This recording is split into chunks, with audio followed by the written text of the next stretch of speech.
Live from the world's capital markets, here are the financial headlines, brought to you by Legion Academy. Hello and welcome to Tuesday's Daily Financial Digest. Australia's new government has signalled its first moves to regulate the crypto industry, with a token mapping exercise to be conducted by the Treasury by the end of the year. Oil prices slumped, ending 3 days of gains as investors were concerned aggressive US interest rate hikes will weaken the global economy and dent fuel demand, while a strengthening dollar also added to pressure.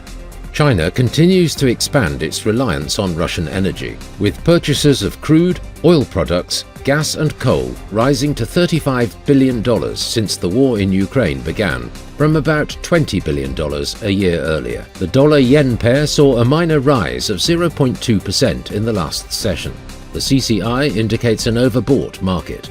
The last session saw the pound fall 0.4% against the dollar. The stochastic indicator is giving a negative signal. The Bitcoin-dollar pair plummeted 1.6% in the last session. The stochastic indicator is giving a negative signal, which matches our overall technical analysis.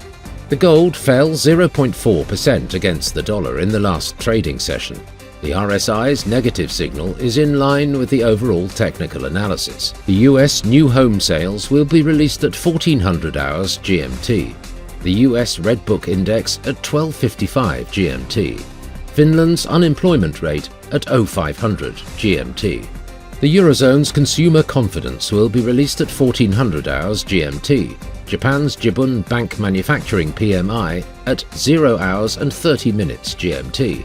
Japan's Jibun Bank Services PMI at 0 hours 30 minutes GMT. We hope that you've enjoyed Tuesday's financial report. On behalf of all of us here, we wish you a productive trading day. Be sure to join us tomorrow morning for the latest news and events from the financial markets.